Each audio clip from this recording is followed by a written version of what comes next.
Have a good one. Thank you. Oh, thank you. I love that. They kept getting the last thank you.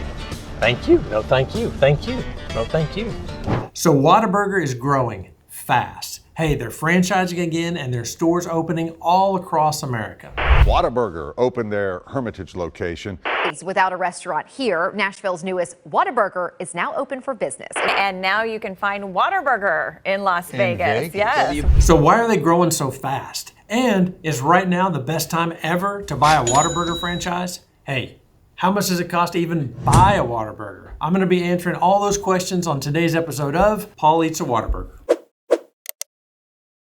So why would anyone want to buy a Whataburger? Well, 3 reasons. 1, their sales are high. Their average unit volume is 3.73 million, which is really good for a quick service restaurant. 2, the brand has been around and growing for over 70 years. And 3, right now they are focused on growing the brand nationwide and there are a ton of available territories. So what's different now? Well, for the past 70 years, it's been family owned and really consolidated around Texas. So if you haven't been able to expand your brand for 70 years, maybe it's time to look for a little outside help. So they did something really bold. They decided to sell their business, or at least the majority of their business, to BDT Capital. It's a venture capital firm out of Chicago with the express purpose of growing the brand and expanding across the country. So how's it going? Well, in 2019, when they sold the business, they had 827 locations. Now in 2024, there's 1,028 locations, and they have a lot of development agreements signed for growing even more. For example, the Kansas City Chiefs quarterback, Patrick Mahomes, he is part of a group that has signed a development agreement to build 30 Whataburgers in the Kansas City area over the next 7 years. A quote from a story I was reading about Patrick Mahomes. So I love Kansas City and I love Whataburger, said Mahomes, a Tyler native and Texas Tech University star who tweeted at the Whataburger to open a Kansas City location in 2018. I'm excited to help bring a gift from my first home to my second home. Now, Whataburger has very loyal fans and really strong average unit volume sales. But before you decide to build a restaurant, first you have to decide if you love that restaurant. Tell me something that you love about where you live. Whataburger! Okay, great. Tell me about it. You wanna go right now? Yeah, let's go. Yeah, let's go to Whataburger. Hey, I'll show you what it's like.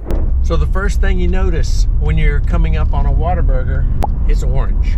And it's orange on purpose because Dodson, he was a pilot and he knew that if you could see a big orange and white windsock from the air, you could see a big orange and white hamburger restaurant from your car. No thanks, I just want a regular #1 Whataburger meal. You want cheese on it? No thanks. With What kind of drink? unsweet iced tea. Unsweet? Yes, ma'am. Yes, sir. What else for you? That'll do it.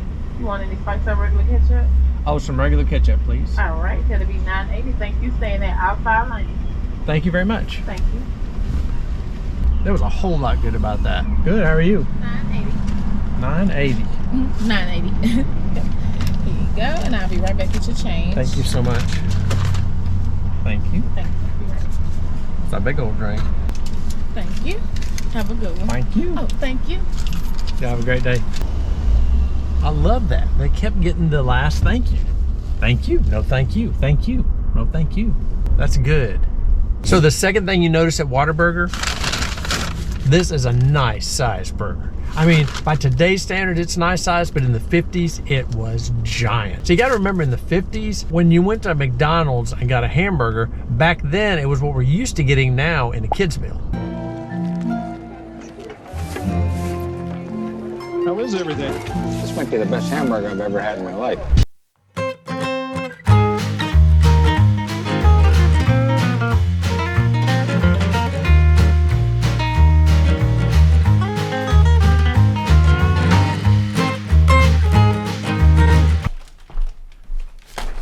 So Whataburger is awesome, but I'm about to tell you exactly the financial requirements to get into Whataburger. But first, let me tell you just a couple of things I would be concerned about if I was going to get back into the hamburger business. So one, Whataburger is open 24 hours a day, and there's definitely systems in place to handle that, but it would be something that I would have to think really long and hard about, a 24-hour business. And two, they were just recently bought by a venture capital firm. So it's been a family-owned business for the last 70 years, and now it's owned by a much bigger company. And they say they're going to be doing things just like the family did, but they just spent billions of dollars to buy this business, and they're going to be sure and get their money back. So neither one of those are deal breakers, but something that I would be concerned about if I was going to get back into the burger business, if I wasn't contractually obligated not to open a restaurant for the next 5 years. So now let's look at what's your financial requirement in order to get into a Whataburger. So let's just go to their website and look at franchising.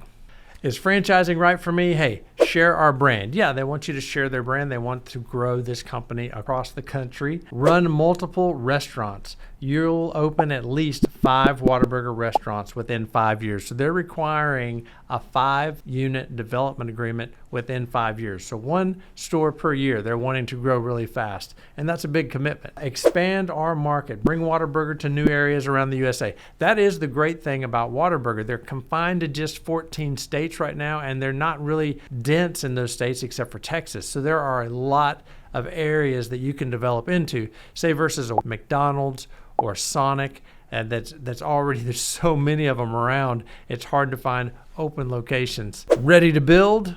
Hey, if you have at least $5 million in liquid assets and $12.5 million net worth, yeah, they are having really high financial requirements. Why? Not because they're trying to keep out little guys or make sure that, a small guy can't get ahead. Going to a new territory is a huge challenge. You may think, well, if you open a Whataburger, it's automatically going to be super busy. Not necessarily. When you get away from a core market, like say you open one of these things in Kansas. Well, the first week, yeah, everybody's excited about it. It's all over the news. After the news wears off and the news quits talking about it, people will forget about you because you don't have that advertising dominance, okay? So they want you to hurry and get to a large group of stores like Patrick Mahomes. Once he gets 30 Whataburgers built in Kansas, he's going to be able to put a lot of advertising dollars behind it. And advertising dollars is what really pushes fast food restaurants. A big challenge a lot of businesses have when they move into a new territory, they think it's going to be blockbuster sales, and it starts out big. Well, as soon as the sales fall off, they start to panic. And the first thing they start to do, cut back on labor, cut back on maintenance. And if you don't have the money to stay behind you to make sure that you're continuing to create a good experience for your guest while you're developing out your market and getting enough businesses built around to support it with that advertising, it's going to start to fail. They're looking for people with deep pockets so they can go and build out these territories quickly, and that's really a good strategy. So that's something that I would be encouraged about if I was going to try to get back into the restaurant business and if I was going to get into Whataburger. But hey, maybe you don't want to build a brand new Whataburger. Maybe you've already got a business and you just want to make it better. Well, if you want to do that, you want to check out this video next.